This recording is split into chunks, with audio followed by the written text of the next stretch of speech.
I'd like to reintroduce Boris Katz, who's one of the course co-directors, together with Andrei Barbu, who's one of the head TAs for the course as well. And they will be sharing with us all the secrets about how language works. All right, thank you, Gabriel, and good afternoon, everyone. Today's lecture is about language and language learning. I have a 2-year-old granddaughter named Lyra, who just started using language to communicate. And this process is nothing short of a miracle. Lyra and I live in different cities, and we usually see each other over FaceTime. But this week, we decided to spend time together at Cape Cod. 2 days ago, when I first drove up to their house, I told Lyra, "This is my car." She immediately pointed to a car next to mine and said, "Mommy's car." Then she turned to my car again and said, "Grandpa's car." In fact, Lyra overgeneralized, and once or twice when she saw a similarly sized red car on the street, she still said, "Grandpa's car." And so the question is, how do children learn language so effortlessly and so quickly?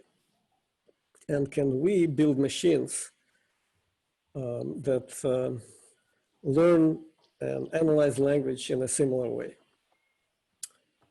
Currently, progress in natural language processing is made by training models on huge amounts of linguistic data, many millions of sentences. But human brain, I don't think, would be able to learn language using this paradigm. We do not place encyclopedias in babies' cribs expecting them to master their language. Humans do not live in a unimodal world, and cognitive tasks that we perform always involve multiple modalities. When we see something, we describe it in language, and when we hear someone talk about something, we imagine what the described objects and events look like in the world.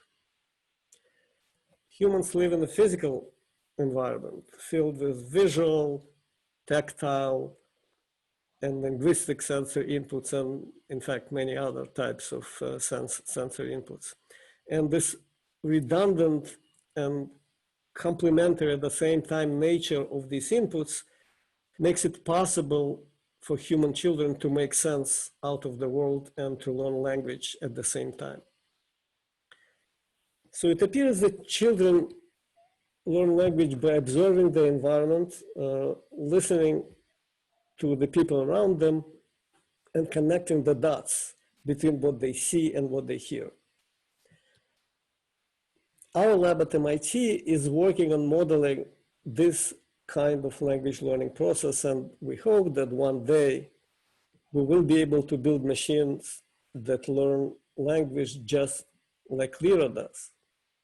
And today I asked Andrei Barbu, a very talented scientist in our lab, to tell you some exciting recent research results related to this research program. Andrei, go ahead. Hi, Boris. Thanks for the wonderful introduction. Let me just share my screen here. There we go. Hopefully that works. So like Boris was saying, machines and humans learn language in extremely different ways.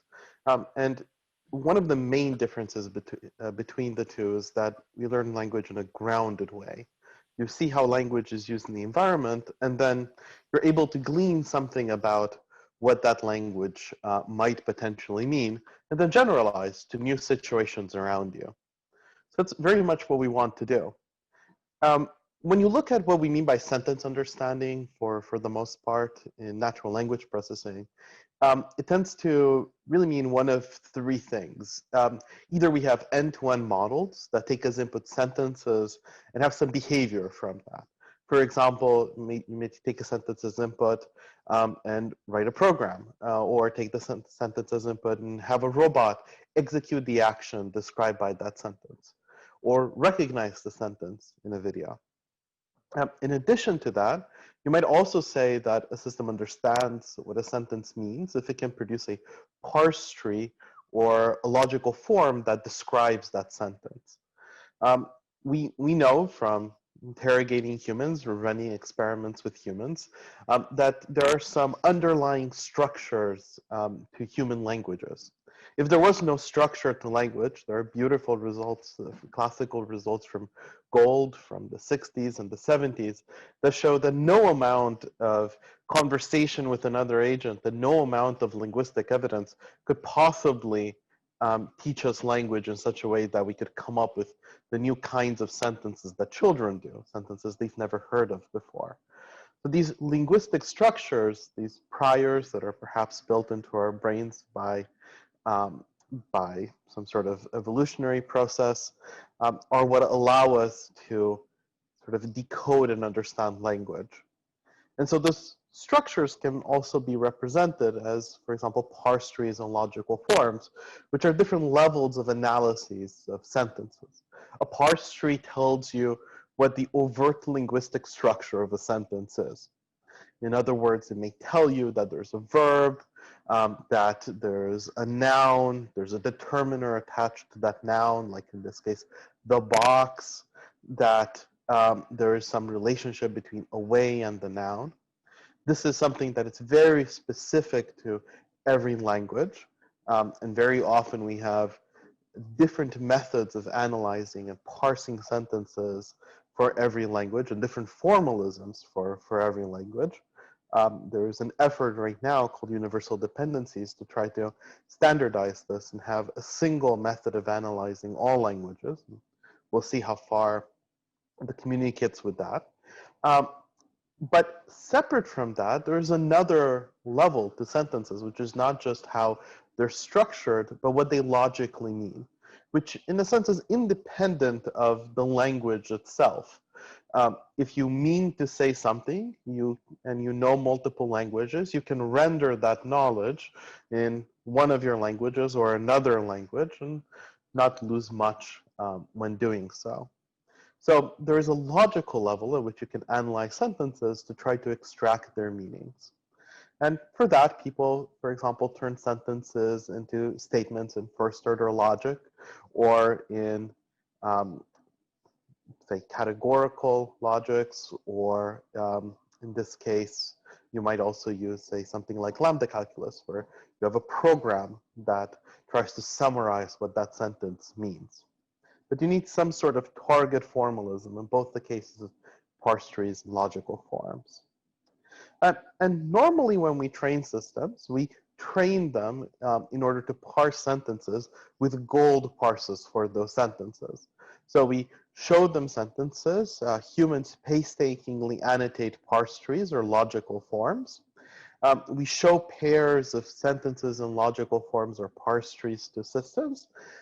And that's how you get out a parser, or that's how you get out a syntactic parser for the parse trees, or semantic parser for the logical forms. And syntactic parsing is certainly the premier task in natural language processing. It's kind of the equivalent of object detection for computer vision. It's one of the classical tasks that a lot of people spend time on trying to understand. Now, like Boris described, children can't possibly be learning in this kind of environment where they see pairs of sentences and parse trees in logical forms.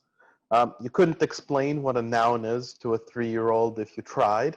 Certainly, you couldn't explain what a graph is that represents the meaning of a sentence, or what a program in lambda calculus is.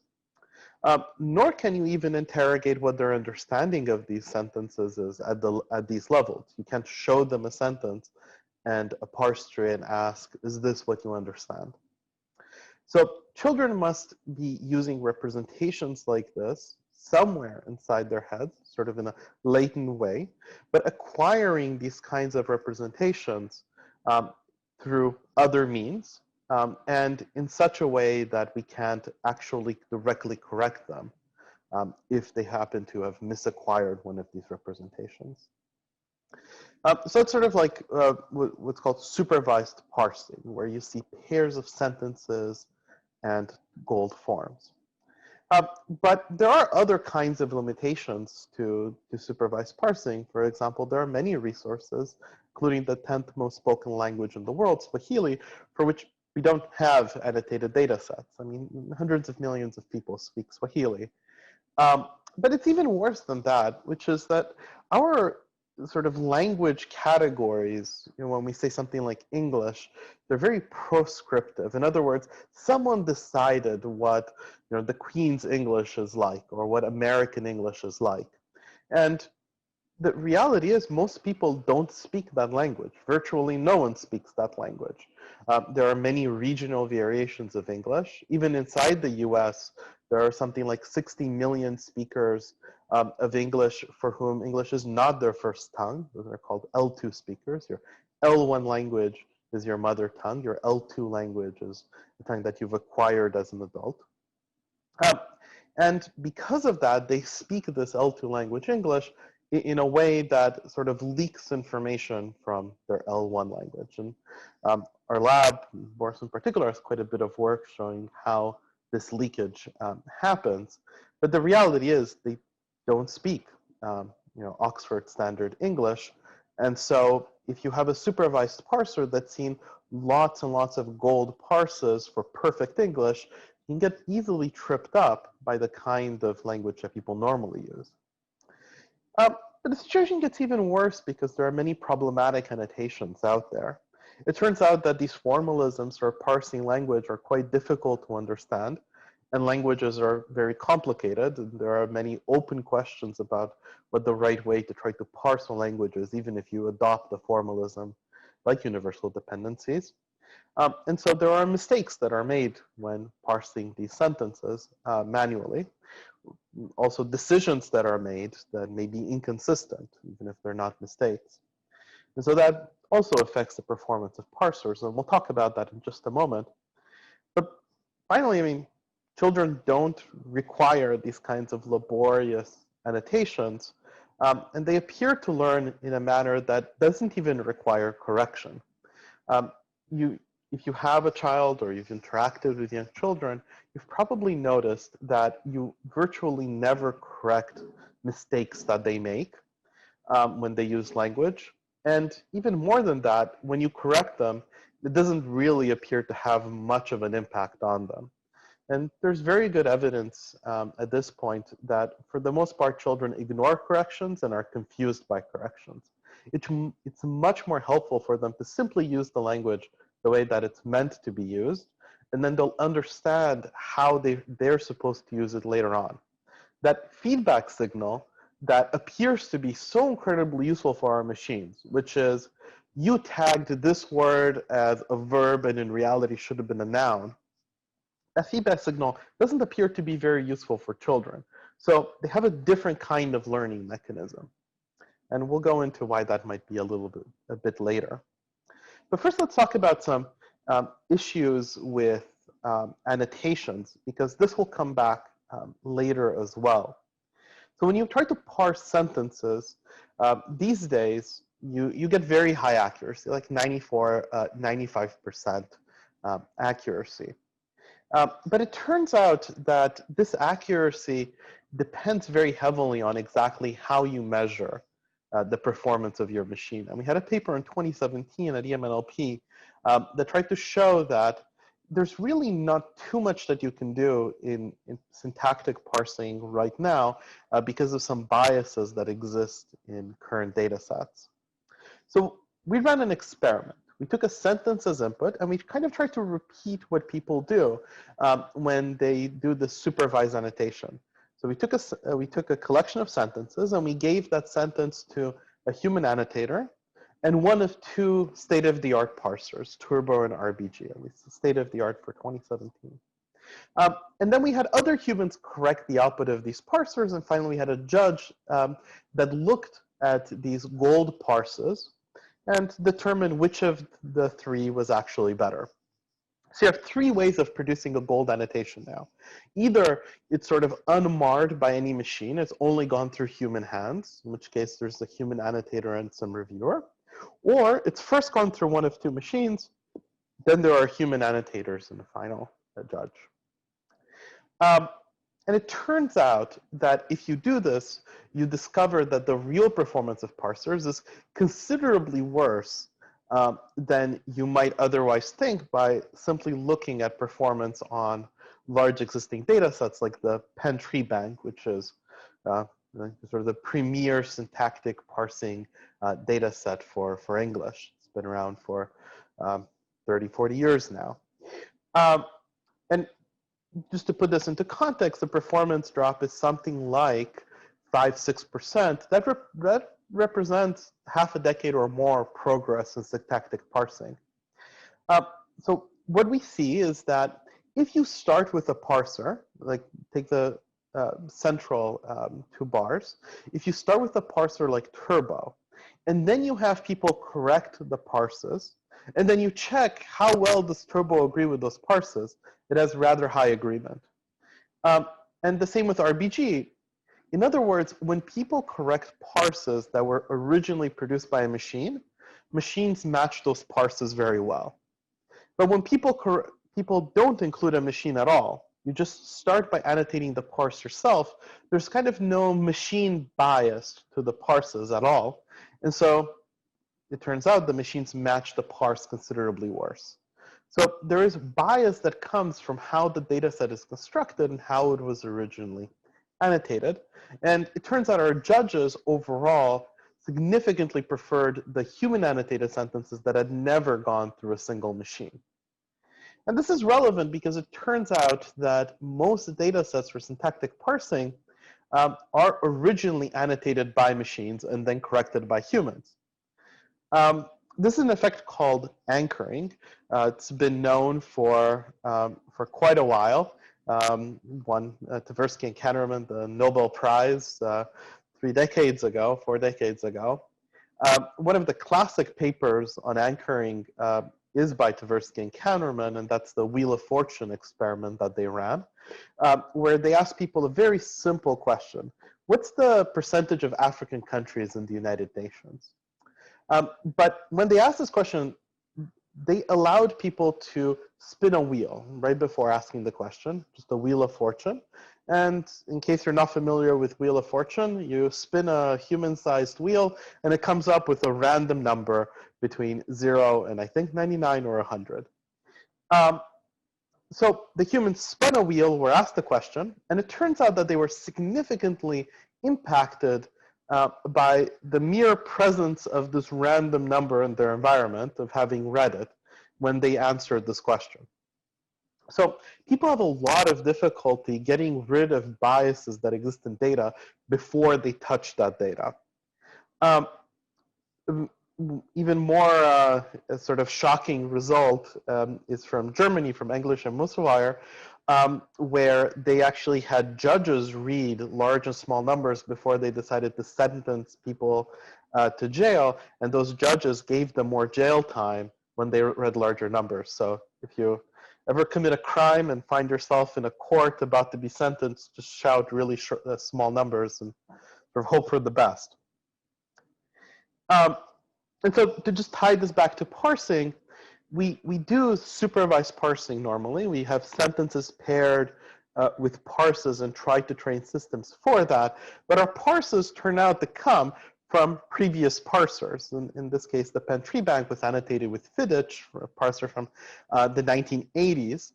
And that significantly biases our downstream systems. Children don't have this problem because they never see a single annotated parse. It is essentially irrelevant to them what parser you have inside your head. They just want to learn how to use language. That's another big advantage to studying grounded language acquisition, and something to pay attention to when you're designing your own data sets for NLP tasks. Don't assume that people will be able to correct any mediocre input that you give them. There's another good reason to study child language acquisition, which Boris also alluded to. It's a real mystery.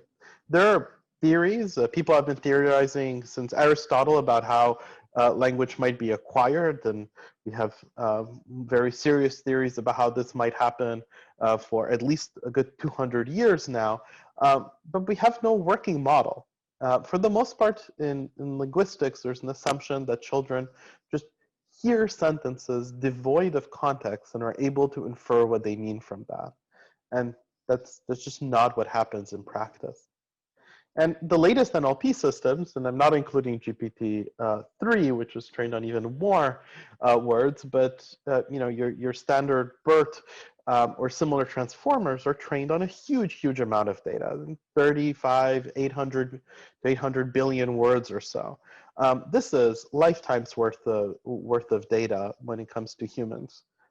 Children are learning language from a minuscule fraction of this kind of data. So for example, by age 4, we have pretty good statistics because of Gleikerson and other folks from 2017. In the US, in medium income households, and this represents an upper bound kind of for how much data children have access to, because it turns out that income is highly correlated with how many sentences, how much linguistic input, and how diverse of a linguistic input children hear. It also turns out that Western societies dote on children considerably more than other societies. So this is not the minimum required to learn language. It's vast overestimate. But by age 4, a child in a middle-income US household is heard about 12,000 words a day. That works out to be about 2 million utterances or so. So compare that to 35 to 800 billion words. That is many orders of magnitude less. And their understanding of language at age 4 is actually very sophisticated. If you talk to a 4-year-old, it may not appear to you as if their understanding of language is extremely detailed, because they make mistakes, and the sentences that they use are not as elaborate as the sentences that we use as adults. But there's a well-known effect that children understand far more language than they're able to produce. So you should judge children by what you observe them understand and what they produce, reasonable responses to, rather than the language that you overtly see them use, which is considerably more primitive. We also know that they only get to take about 550 daily conversational turns. What I mean by this is about 550 times on average every day, an adult will say something to a child, and a child will say something back to that adult. So the vast majority of words that a child hears by age 4, they're just words that they've overheard. They're not words that are in a conversation where they were sort of directly engaged in that conversation. That again poses an interesting problem. Somehow children have to communicate. They have to be able to say enough to engage adults sufficiently while being able to learn all of these other words that are not about their environment and that they might not know how they're connected to their daily lives. Like if they overhear 2 adults discussing the economy, that has no relation to the life of an average 4-year-old. So then there's a basic question we can ask, which is, why can children learn language in the first place? How can they possibly learn to do so many different things with language as well? Children can describe things in language. They can follow commands if they are so willing and so inclined to do so for you. They can utter new sentences that have never been heard before, and so on and so on. They really have a ability to use language in contexts that they have never encountered before. So we believe that the reason why children are able to learn so incredibly efficiently, and not just efficient in terms of data, but it's also be rather computationally efficient to not have to have 10 to the 5 as many inputs, is that they're really using the context around them, the context when a sentence was uttered, in order to learn the meaning of that sentence. There's been quite a bit of work trying to do something like this. This is by no means an exhaustive survey, but there's work going back to, say, 2012, where people have tried to learn visual attributes from sentences. So you present sentences and images, and you try to learn what the word red might mean. or try to learn how to execute commands, or try to simulate what a sentence might potentially mean. Or more recently, there's a very popular area at the intersection of language and vision, which is visual question answering, and even how to play games guided by sentential descriptions. But what would be even more interesting than that is to be able to learn from the data that children actually have access to. So in other words, a child hears a sentence, they attempt to parse that sentence inside their head. If they're older, if they're an adult even, the sentences tend to have very few allowable meanings in any one language. So in this case, Danny approached the chair with the bag. In English, it basically has two primary readings. Either Danny was holding the bag and approached the chair, or Danny approached a chair that happened to have a bag on it. And this corresponds to different parses. Depends exactly where you want to attach one particular noun phrase into the parse string. So you hear the sentence and you see some visual context, then you look at the visual context and try to disambiguate what the sentence might mean.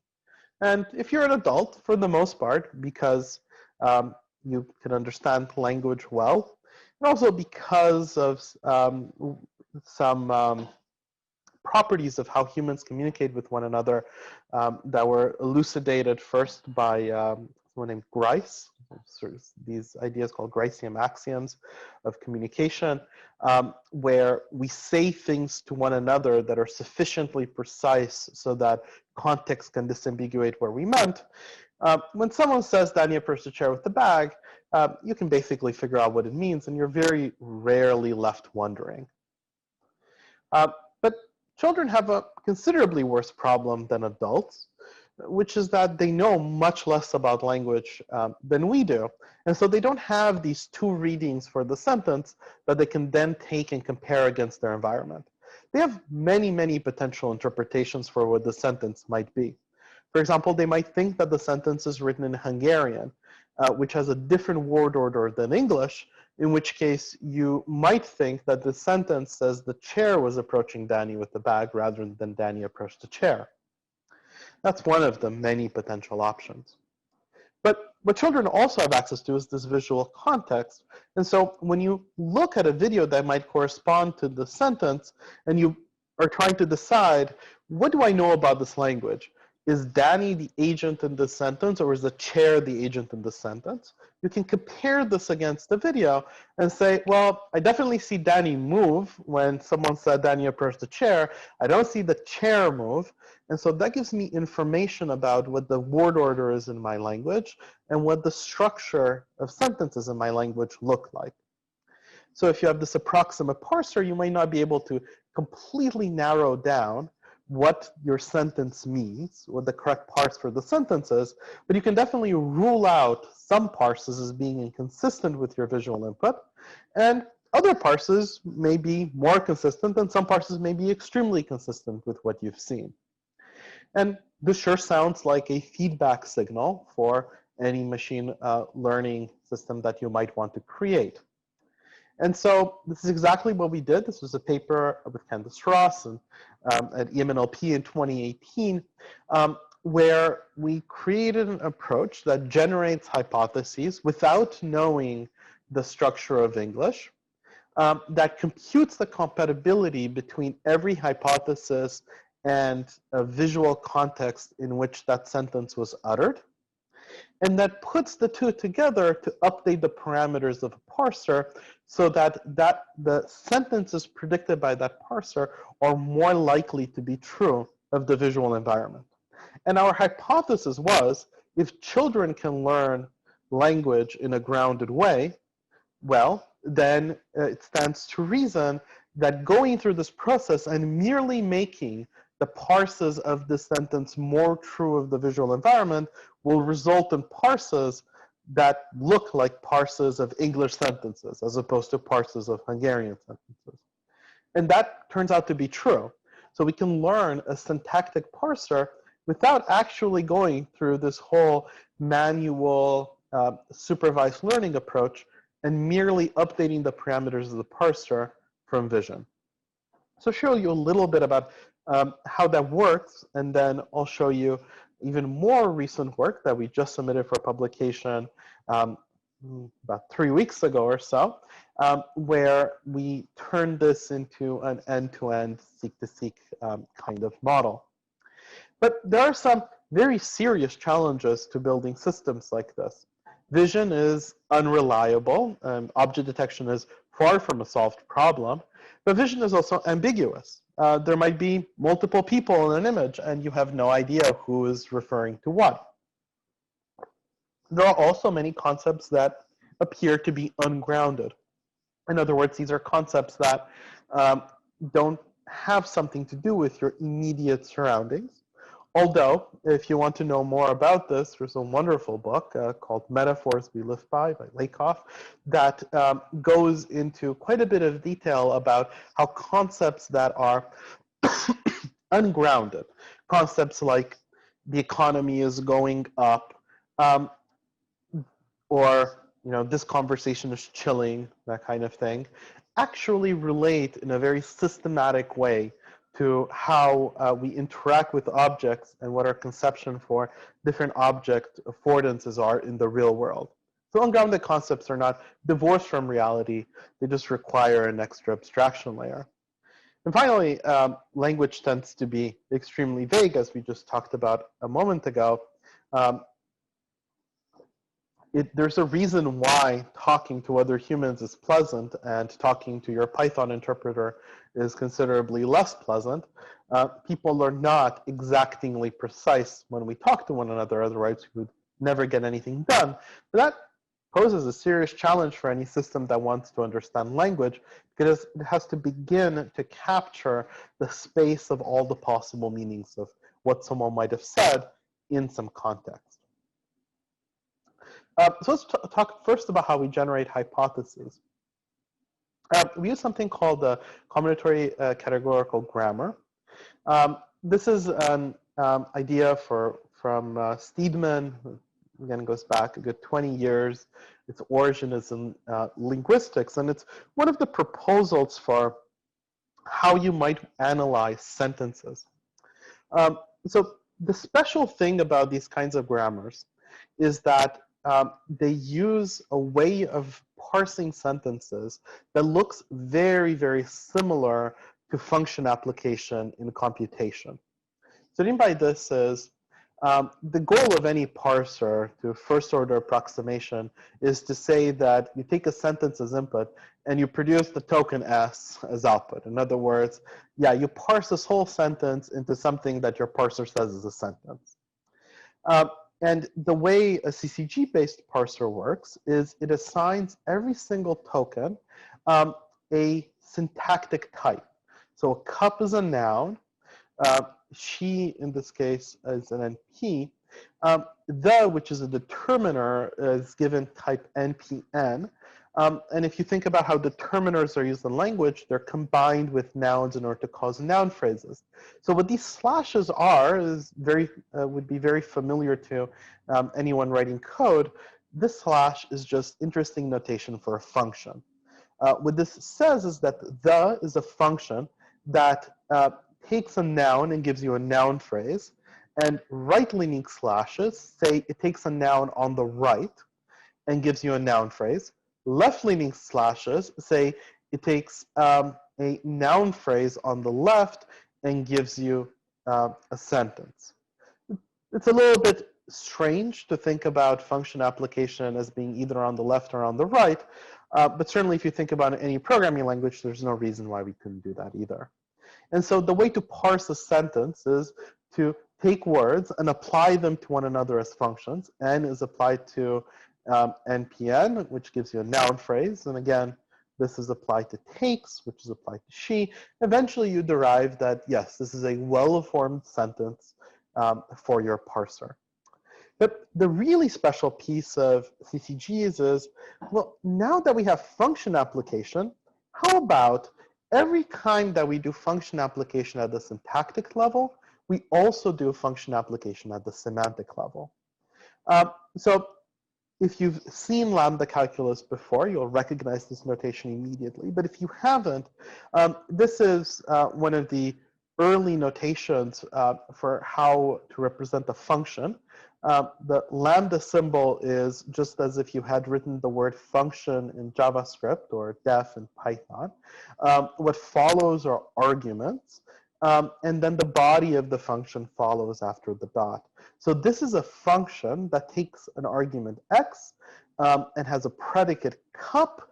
And function application in lambda calculus is simply done by concatenating things together. So you can imagine, if you're thinking of Python or C or JavaScript, that right after cup, there will be an open brace and a closed brace after x. So this function takes an argument x and applies it to a predicate cup, and the result is cup x. Well, if we have function application at the level of the parser, what we're going to do is every time that we apply a word to another word in order to combine them together and form our parse tree, we're also going to apply their semantic types in addition to their syntactic types. And at the end, we don't just understand that the sentence is a well-formed sentence in our grammar, but we also, for free, get a derivation for what this sentence means. So in this case, we're told that she takes the cup means some function that takes an argument x and an argument y, where x is a person, y is a cup, and x takes y. And that's a pretty reasonable interpretation of what this sentence might mean. What we're going to do is we're going to take advantage of the fact that essentially semantics follows syntax here. And we're going to force the semantics to align with the videos so that the meaning of the sentence is true of a video. And we're going to force the syntax to follow whatever tokens and order of tokens we observe in English. And merely by forcing the two to align together, we get a parser for English sentences that simultaneously tells us what the structure of those sentences is, as well as what the meaning of those sentences would be. There are various details to how CCGs work that I won't go into, but what you learn when you say that you've learned a CCG-based parser is you learn a lexicon.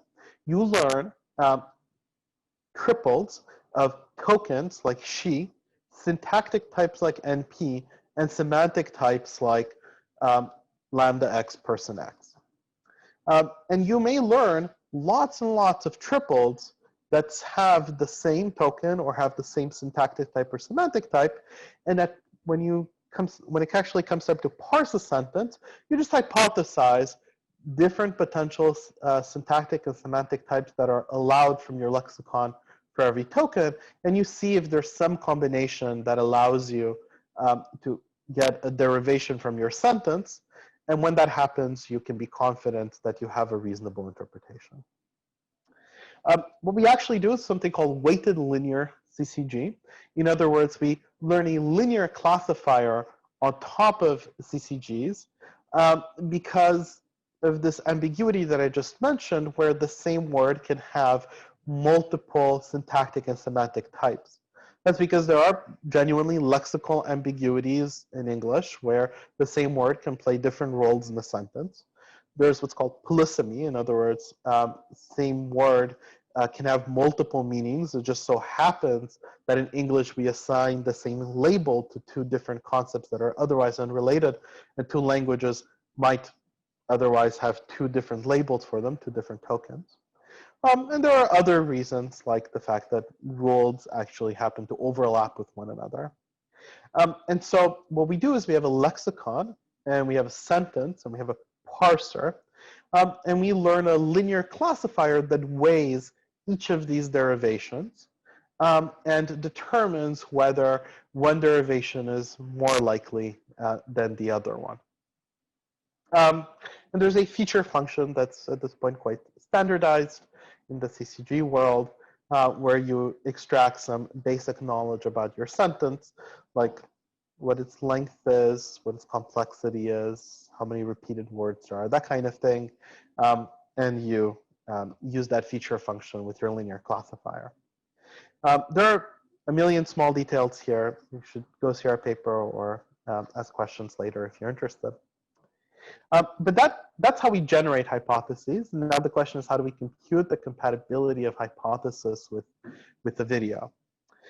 And for that, we use an approach that we developed in 2015 and have since updated and published extensively on, that takes as input a video, like a video of a person riding a skateboard, takes as input a parse of a sentence, and breaks that parse down into different pieces. Pieces that have to do with an object detector, that have to do with a tracker, that attempt to see how objects move in a video, and an event recognizer that looks at the relationships between objects as they move in time. And so the basic representation that we have there is we have a system that in an end-to-end way learns a joint distribution between sentence parses and videos. Essentially, we take a sentence, we parse it, in this case, into first-order temporal logic, and we build a very special video detector that is unique to that sentence. One way to think about this is if you have a sentence like Danny and Andrei move a chair, you can write the interpretation of the sentence in first-order logic. If you have a nearby sentence like say, we moved the same chair, you would get a totally different interpretation because you would not have, say, well, this is actually the interpretation for moving the same chair. But if you added in move different chairs, you would have an extra predicate here that is also constrained to be a chair and an extra relation that says that these two chairs are distinct from one another. The important part is that every sentence leads to a different logical interpretation. And every interpretation of a sentence if it's ambiguous. And so what we do is we take these first-order logic statements and we turn them into a deep network or a graphical model that's specific to that sentence. Every unbound variable here, X, Y, and Z, is turned into a tracker that essentially searches the video for evidence for what might fill that unbound variable. So what object in the video might be able to be this person, Y? What object in the video might be able to be this chair, X? And what object might be able to be this person, Z, such that the rest of the constraints are satisfied? And then we have each of the constraints. And it turns out that every one of these trackers and constraints can be connected to one another according to the structure of the sentence. And each of these can either be a graphical model that you then ask what's the most likely interpretation of the video, or it can be a neural network that takes as input every frame in the video and gives you as output the locations of the objects that satisfy this formula in first-order logic. And so now we have a way to take an interpretation of a sentence and ask, is there a way to interpret a video in such a way that whatever you believe the sentence says is actually true? If there's no way to do that, well, that's good evidence that you've misinterpreted the sentence. We've used this kind of model quite extensively, even almost 10 years ago now. Models like this, the graphical model version, not the deep net version, could do things like caption videos. But more recently, we can do things like retrieve videos in large collections of movies. In this case, we had 10 movies, and you could type in sentences like, show me all the clips where someone is running away from someone else while riding a horse, and you actually get those clips. So you can really take sentences, get their interpretations, and compare them against videos. What at the end of the day that lets you do is kind of resolve a sort of ambiguity. And that's the ambiguity I started with at the beginning. So if a sentence like Danny looked at the man with a telescope, either Danny has a telescope or the man has a telescope if you read the sentence. And it turns out that if you believe the first interpretation, you get one statement in first-order logic for what the sentence means. If you believe the second interpretation, you get a different statement in first-order logic about what the sentence means. And they lead to different detectors because the different detectors are built according to the structure of that first-order logic statement. we built a whole data set of ambiguities like this to really exercise, and before we went on and tried to acquire language, prove to ourselves that even when we have a trained parser, we can discover the meaning of ambiguous sentences. Because if that's not possible, and we're relying on sort of disambiguation from videos as to be the supervision signal for our parser, well, then we wouldn't be able to learn anything. So I won't go through all of the details of the various things we did. This was again published at EMNLP a few years ago. But we had a few systematic categories of ambiguities. We wrote sentences that fell into those categories. And we collected videos that showed both potential meanings. And then the task was recover the correct meaning for every sentence video pair. And we could do so quite accurately. That gives us confidence that now we have a way to generate hypotheses. We have a way to compute the compatibility between some hypothesis and a video. And now we can put the two together in order to train the parameters of that linear Ccg based parser. So that's how we update the parameters of parser. I won't go into too many details about how we do that. This is something that is well known. Zettelmoyer and other folks have come up with the basic machinery for how to do this. But the basic mathematical idea is that we can take a Ccg-based parser, and whereas normally that parser would try to evaluate whether a parse is correct or not against the gold standard, really all we have to do is replace that evaluation against the gold standard with evaluation against the video. And everything else about the parser can remain unchanged, glossing over some minor caveats.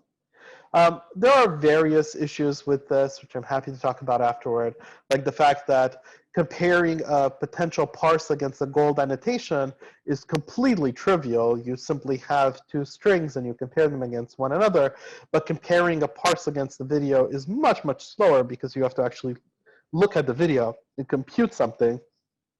So we have various techniques for making that happen. So we collected a data set of about 15 actions, 20 objects, a bunch of colors, relations, etc. We collected sentences on Mechanical Turk that describe these videos with about 8 tokens or so per sentence, so medium-length sentences. And we ran a number of different systems. I'm happy to talk about it in the Q&A if you're interested in knowing. But essentially, a perfectly supervised parser gets 90-ish, 95% accuracy, and our approach gets about 30 to 40% accuracy. And the reason for that is there are legitimately certain ambiguities that have to do with how language is used sort of customarily, but don't actually really affect the meaning of sentences. So for example, when we take as input the sentence, replace the toy car down on the table, our parser says that she plays a toy car in the table as opposed to putting it down on the table. These are two very similar meanings, and our data set would never let you tell the two apart. So it's actually not at all surprising that it makes this error. But what's really exciting is we start with data set of pairs of sentences and videos.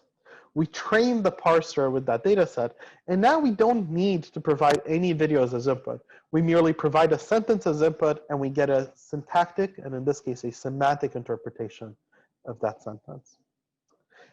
More recently, we just had a paper that we've put on arXiv a few days ago that shows you can do exactly the same thing, but with considerably less knowledge about linguistics and considerably more sophisticated deep learning-based model rather than the linear Ccg that we had.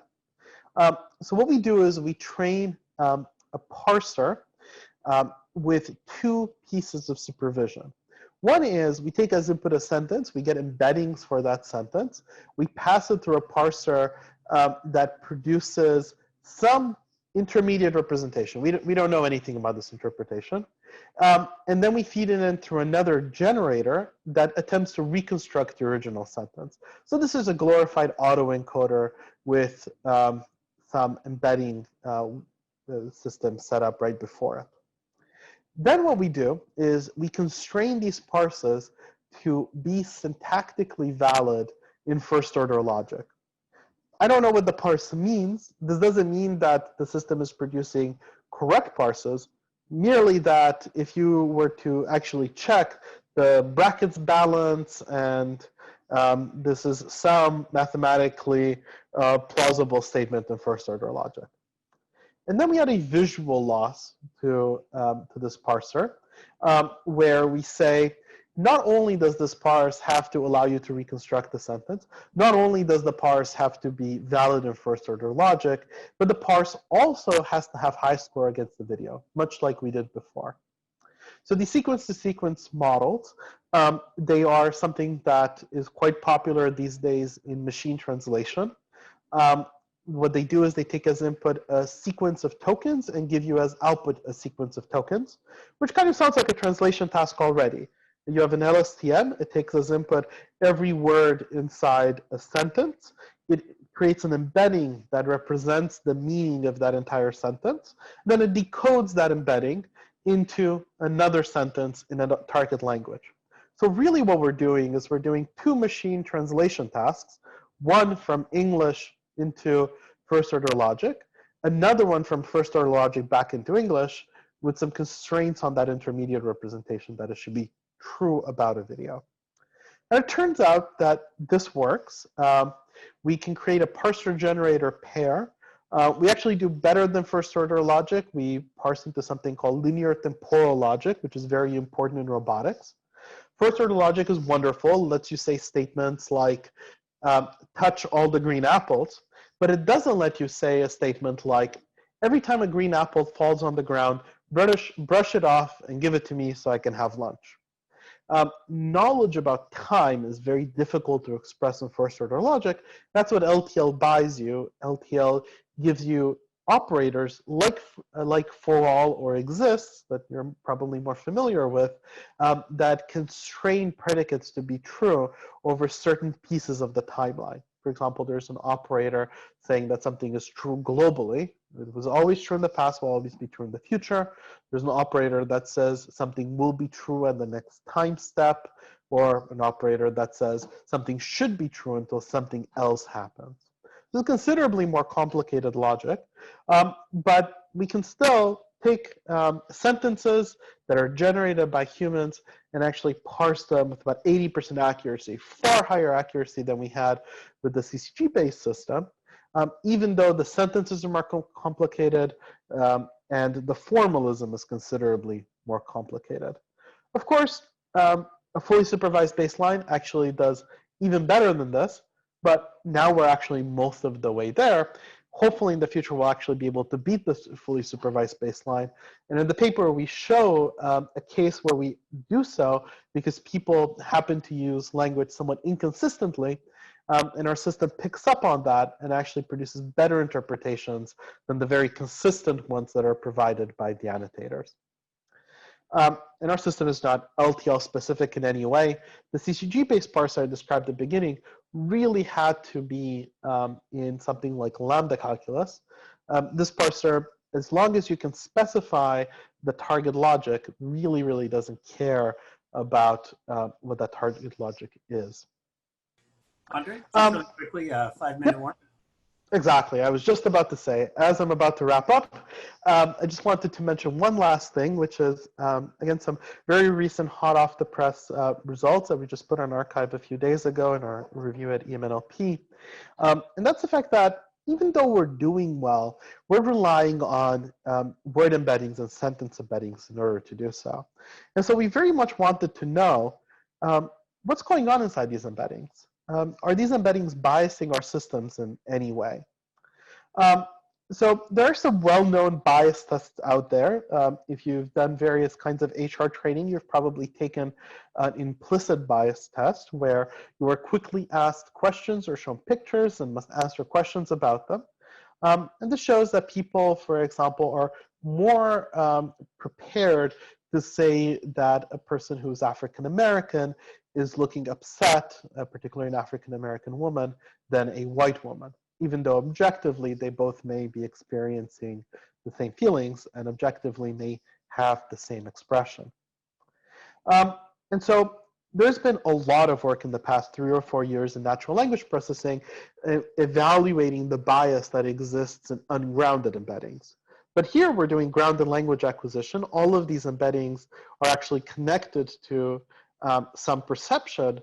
There is no method before this to measure how biased they were when they take as input both a sentence and a video. And it turns out that, unfortunately, when word embeddings and sentence embeddings take as input both a sentence and an image, they do not get less biased. You might think that visual biases and linguistic biases are different from one another, so they might attenuate one another, but that doesn't happen. And even more than that, visual evidence alone doesn't alleviate biases. So merely showing a system that someone who is a man is actually wearing nurse's scrubs, not doctor scrubs, is not enough to get word embeddings or sentence embeddings for that sentence to be less biased and be less confident that that doctors are all men and women are all nurses. And finally, we showed that many of these biases come from language rather than vision. So, it turns out that this is a problem both of data sets and our systems. You and I get pretty biased input as humans, but that doesn't mean that we are extremely biased, all of us. Certainly some people are, but for the most part, people attempt not to be biased. Somehow we have to find approaches that are able to take biased input, but come to unbiased conclusions. We're not quite sure how to do that yet. I'll skip these two pieces. You can ask me later on if you would like to know about tense and aspect and how that might be learned in a grounded system. But with that, I'm happy to take any questions. Great. Thank you very much, Andrei. Our first one is from Sophie Miller. Is there research on blind children learning language and how the inability to see affects the rate or method of language acquisition? Yes, there are several interesting books. I believe Gleichman has an interesting book on this. I forget exactly who was the main author. But yes, this is something that people looked at in 70s and 80s particular. If you are blind, it is true, you do acquire language a little bit more slowly, but emphasis on a little bit. There are some concepts that do appear to be a little bit more difficult to catch on to, but it's not like you are significantly delayed by years in using language. These effects are all very, very, very small. It doesn't seem as if vision is primarily what matters. What matters is some connection to the real world, and that might just be the ability to touch objects and interact with them. We don't, unfortunately, have evidence of children being able to learn language without any connection to the environment. You might imagine some horrific experiment that I don't suggest anyone run, where you take a baby and you lock them in a room with a television, and they can only acquire language by watching that television. They can never interact with another person. They can never touch any objects, and the linguistic input is totally independent of their own actions. We fundamentally don't know whether children can acquire language in that setting or not. We do know that once you've acquired your mother tongue, you can actually learn language. So you can learn your L2 language in this way. If you watch enough German television as an adult, you will learn a fair amount of German. We don't know if children can do that or not. Great, thanks. The next one is from Sharon Ramji. Is it possible that a child learns a language with just a fraction of the words that BERT or GPT learns from?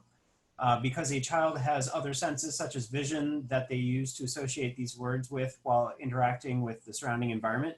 If that is the case, would using a reinforcement learning environment for learning language help models such as BERT or GPT learn a language just as well using a fraction of the words?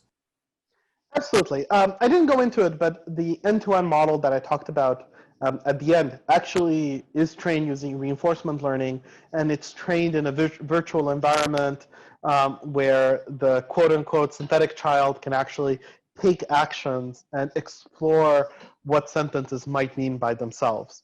So yeah, for sure. There's a little bit of a problem when we try to use something like BERT explicitly and train it. It really does seem as if the huge transformer models need a huge amount of linguistic input. So I don't know if specifically right now we know how to train BERT with reinforcement learning, but certainly if you take some sequence-to-sequence model rather than a large transformer, or maybe even a small transformer, you can train it with reinforcement learning, absolutely. And you should check out our paper. Thanks. Next one is from Sophie Miller. Children learn language from listening to sounds and produce it through vocalizations, activation of mouth muscles, pharynx, whereas computers learn/produce language mainly through strings of characters. Is there something known about the quantitative information content of these different models? Might the former somehow be more efficient to learn? It is absolutely more efficient to learn. So we know that what's called prosody, that's how you say things that is not necessarily tied to the thing you're saying, but how you're saying it. We know prosody is a very helpful signal. So if you want to say, figure out if something is a noun or verb, there's evidence that the same word, when it appears as noun or verb, in certain classes of words is a little bit longer in English. But we also know that people pause at very strategic times.